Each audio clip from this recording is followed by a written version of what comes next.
Kisah bulan terbelah menjadi dua, bahagian 3. Belum sempat Raja Habib hendak berkata, maka baginda Rasulullah sallallahu alaihi wasallam berkata, sesungguhnya kamu mempunyai seorang putri yang tidak mempunyai dua tangan, tidak mempunyai dua kaki, dan dia juga tidak mempunyai dua mata, dan sesungguhnya ketahuilah olehmu Allah subhanahu wa ta'ala telah mengembalikan kedua tangan, kedua kaki dan kedua matanya.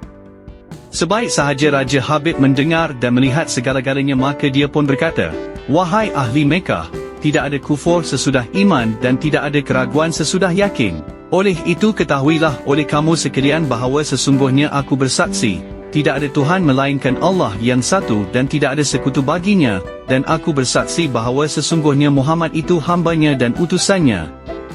Raja Habib dan semua bala tenteranya masuk Islam. Kemarahan Abu Jahal meluap-luap dan dia berkata, wahai Tuan Raja, apakah Tuan percaya kepada ahli sihir ini sehingga sihir itu telah mempersonakan Tuan? Raja Habib tidak menghiraukan kata-kata Abu Jahal. Sebaliknya Raja Habib kembali ke negerinya Syam. Apabila Raja Habib masuk ke dalam istananya, dia disambut oleh anak perempuannya dengan mengucap, Asyhadu alla ilaha illallah wa asyhadu anna Muhammadan abduhu wa rasuluhu. Saya bersaksi bahawa sesungguhnya tidak ada Tuhan melainkan Allah, dan saya bersaksi bahawa Muhammad itu adalah pesuruhnya dan utusannya.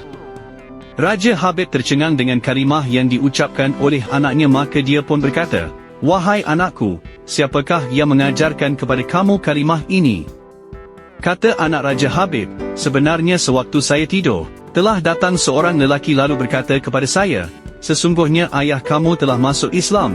Kalau kamu mahu masuk Islam, maka aku kembalikan segala anggota kamu dengan baik. Setelah itu saya pun tidur dan pagi ini diri saya tidak ada yang kurang seperti yang ayah lihat sekarang.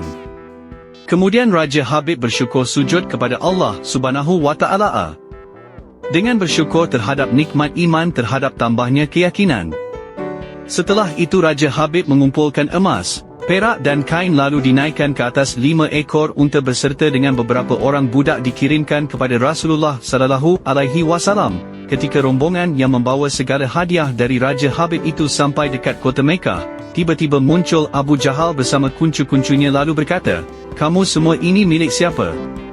Kata rombongan itu, kami semua ini milik Raja Habib bin Ibnu Malik dan kami hendak pergi pada Rasulullah sallallahu alaihi wasallam. Sebaik sahaja Abu Jahal mendengar jawapan dari rombongan itu, maka dia cuba merampas semua barang-barang yang dibawa oleh rombongan itu. Oleh kerana rombongan itu enggan menyerahkan barang-barang tersebut, maka berlakulah pergaduhan antara kedua belah pihak. Apabila berlaku peperangan antara kedua belah pihak, maka berkumpullah penduduk kota Mekah dan datang bersama mereka Rasulullah sallallahu alaihi wasallam.